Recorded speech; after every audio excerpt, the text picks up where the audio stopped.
2024 সালের আগস্টে ছাত্র জনতার সহস্রাধিক জীবনের বিনিময়ে অর্জিত গণ অভ্যুত্থানের মাধ্যমে গঠিত নোবেল বিজয়ী ডক্টর মোহাম্মদ ইউনূসের নেতৃত্বাধীন অন্তর্বর্তীকালীন সরকার মূলত বিচার, সংস্কার ও নির্বাচনকে প্রাধান্য দিয়ে তাদের সামগ্রিক কার্যক্রম পরিচালনা করে। ত্রয়োদশ জাতীয় সংসদ নির্বাচন ও গণভোট সুষ্ঠু হলেও সহিংসতামুক্ত ছিল না। নির্বাচনের ফল ঘোষণার পর দেশের বিভিন্ন জেলায় সহিংসতা ছড়িয়ে পড়েছে, যা খুবই উদ্বেগজনক। অক্টোবর 2025 হতে 14 ফেব্রুয়ারি 2026 পর্যন্ত নির্বাচন কেন্দ্রিক 7 শতাধিক সহিংসতার ঘটনায় আহত হয়েছেন কমপক্ষে 2503 জন এবং নিহত হয়েছেন 10 জন। এছাড়াও এই সময় নির্বাচনী সহিংসতায় কমপক্ষে 34 জনের অধিক গুলিবিদ্ধ এবং 5 শতাধিক বাড়িঘর, যানবাহন, ব্যবসা প্রতিষ্ঠানে ও নির্বাচনী কার্যালয়, ভোট কেন্দ্র ভাঙচুর, অগ্নিসংযোগ ও লুটপাটের ঘটনা ঘটেছে। তফসিল ঘোষণার পর 11 ফেব্রুয়ারি পর্যন্ত নির্বাচন কেন্দ্রিক অন্তত 254টি সহিংসতার ঘটনায় আহত হয়েছেন কমপক্ষে 1650 জন এবং নিহত হয়েছেন 5 জন। এছাড়াও এই সময় নির্বাচনী সহিংসতায় কমপক্ষে 24 জনের অধিক গুলিবিদ্ধ এবং 200 এর অধিক বাড়িঘর, যানবাহন, ব্যবসা প্রতিষ্ঠানে ও নির্বাচনী কার্যালয় এবং ভোট কেন্দ্র ভাঙচুর, অগ্নিসংযোগ ও লুটপাটের ঘটনা ঘটেছে। শান্তিপূর্ণ পরিবেশে ত্রয়োদশ জাতীয় সংসদ নির্বাচন ও গণভোট সম্পন্ন হলেও নির্বাচনের ফল ঘোষণার পর দেশের বিভিন্ন জেলায় সহিংসতা ছড়িয়ে পড়েছে।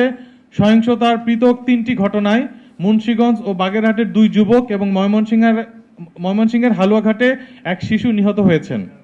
সারা দেশের অধিকাংশ জেলায় নির্বাচনের দিনে নির্বাচন ঘিরে অন্তত 393টি অপরাধমূলক ঘটনা, যেমন কেন্দ্রে বিশৃঙ্খলা, জাল ভোট, পোলিং এজেন্ট বের করে দেওয়া এবং বিভিন্ন প্রার্থীর সমর্থকদের মধ্যে সংঘর্ষের ঘটনা ঘটেছে।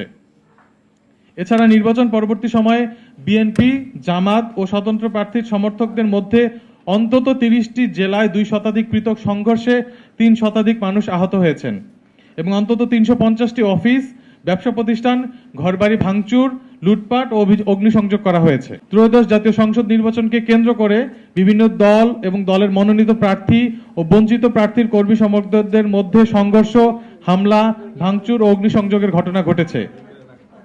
এছাড়া বিভিন্ন জায়গায় মিছিল, বিক্ষোভ সমাবেশ, মহাসড়ক অবরোধ ও টায়ার জ্বালিয়ে বিক্ষোভ, বাড়িঘর, নির্বাচনী কার্যালয় ও ভোট কেন্দ্রে হামলা ও ভাঙচুরের ঘটনা গভীর উদ্বেগের সৃষ্টি করেছে। তফসিল ঘোষণার পর নির্বাচন কেন্দ্রিক অন্তত 254টি সহিংসতার ঘটনায় আহত হয়েছেন কমপক্ষে 1650 জন এবং নিহত হয়েছেন 5 জন। তফসিল ঘোষণার পর 11 ফেব্রুয়ারি পর্যন্ত নির্বাচনী সহিংসতায় 254টি ঘটনার মধ্যে বিএনপির অন্তর্কোন্দলে 68টি ঘটনায় আহত হয়েছেন 595 জন ও নিহত 3 জন। এছাড়া 100টি বিএনপি জামাতের মধ্যে সংঘর্ষে আহত হয়েছেন 915 জন, নিহত 1 জন।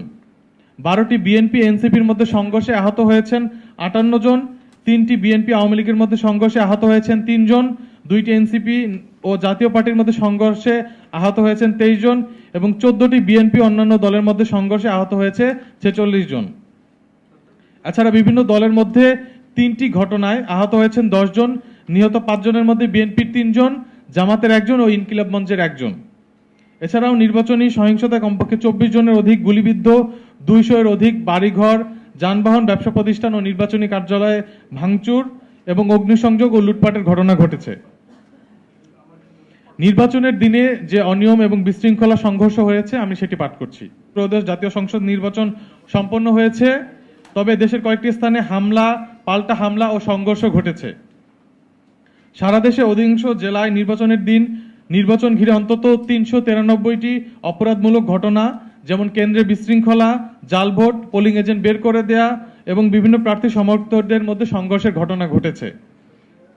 এর মধ্যে বরিশাল, রাজশাহীতে বেশি এবং কম বিশৃঙ্খলা হয়েছে ঢাকা ও ময়মনসিংহ বিভাগে। তবে দেশের কোথাও নির্বাচন ঘিরে সংঘর্ষে এদিন কেউ নিহত হননি। নির্বাচনের দিন অনিয়ম ও বিশৃঙ্খলার যে ঘটনাগুলো ঘটেছে সেগুলো আমি সংক্ষেপে উল্লেখ করছি। ভোট কেন্দ্রে বিশৃঙ্খলা ঘটেছে 149টি, প্রার্থী ও সমর্থকদের মধ্যে সংঘর্ষ হয়েছে 105টি, যাতে 145 জন আহত হন। জাল ভোট দেওয়ার ঘটনা ঘটেছে 59টি, পোলিং এজেন্ট বের করে দেওয়ার ঘটনা ঘটেছে 19টি, দায়িত্বপ্রাপ্ত ব্যক্তির অবহেলা 13টি, ভোট কেন্দ্রে প্রবেশে বাধা প্রদান করা হয়েছে 18টি, প্রার্থীকে মারধরের ঘটনা ঘটেছে 6টি, ব্যালট বাক্স ছিনতাইয়ের ঘটনা ঘটেছে 3টি, অগ্নিসংযোগ হয়েছে 2টি, অন্যান্য বিশৃঙ্খলা হয়েছে 31টি। মোট বিশৃঙ্খলা হয়েছে 393টি। এর মধ্যে গ্রেফতার হয়েছেন 50 জন ব্যক্তি। প্রিজাইডিং ও পোলিং অফিসার প্রত্যাহারের ঘটনা ঘটেছে 13টি। কারাদণ্ড ও জরিমানা হয়েছে প্রদান করা হয়েছে 55 জনকে। সাংবাদিক আহত হয়েছেন 5 জন এবং ভোট বাতিল করা হয়েছে 3টি কেন্দ্রে। এবং আর্টিফিশিয়াল ইন্টেলিজেন্স বা এআই দিয়ে অপতথ্য ছড়ানোর 64টি ঘটনা ঘটেছে। নির্বাচন পরবর্তী যে সহিংসতা হয়েছে আমি সেটি পাঠ করছি। 2 দিনে শান্তিপূর্ণ পরিবেশে ত্রয়োদশ জাতীয় সংসদ নির্বাচন ও গণভোট সম্পন্ন হলেও নির্বাচনের ফল ঘোষণার পর দেশের বিভিন্ন জেলায় সহিংসতা ছড়িয়ে পড়েছে। সহিংসতার পৃথক 3টি ঘটনায় মুন্সিগঞ্জ ও বাগেরহাটের 2 যুবক এবং ময়মনসিংহের হালুয়াঘাটে 1 শিশু নিহত হয়েছেন। এছাড়া নোয়াখালীর হাতিয়া উপজেলার চানন্দি ইউনিয়নে শাপলাকলি প্রতীকে ভোট দেওয়াকে কেন্দ্র করে 3 সন্তানের জননীকে ধর্ষণের ও শারীরিক নির্যাতনের অভিযোগ উঠেছে, যা ন্যাক্কারজনক ও উদ্বেগজনক।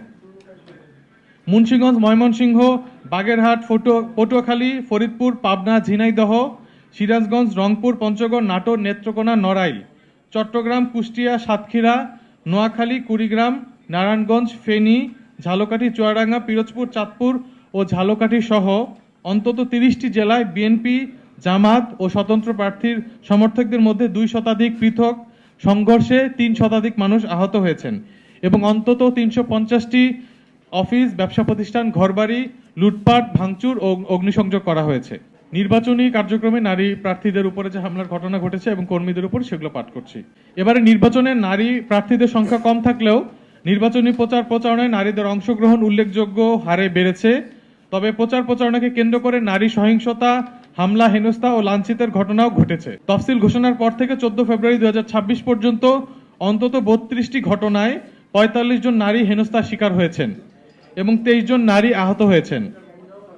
হেনস্থার শিকার এসব নারীদের মধ্যে 39 জন জামাত সমর্থক এবং 1 জন ইসলামী আন্দোলন বাংলাদেশের সমর্থক রয়েছেন।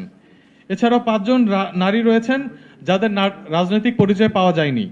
তবে 32টি হেনস্থা ও হামলার ঘটনায় 31টি ঘটনায় বিএনপি ও তার সহযোগী সংগঠন এবং স্বতন্ত্র প্রার্থীর নেতাকর্মী এবং 1টি ঘটনায় জামাতের সংশ্লিষ্টতা রয়েছে বলে অভিযোগ রয়েছে।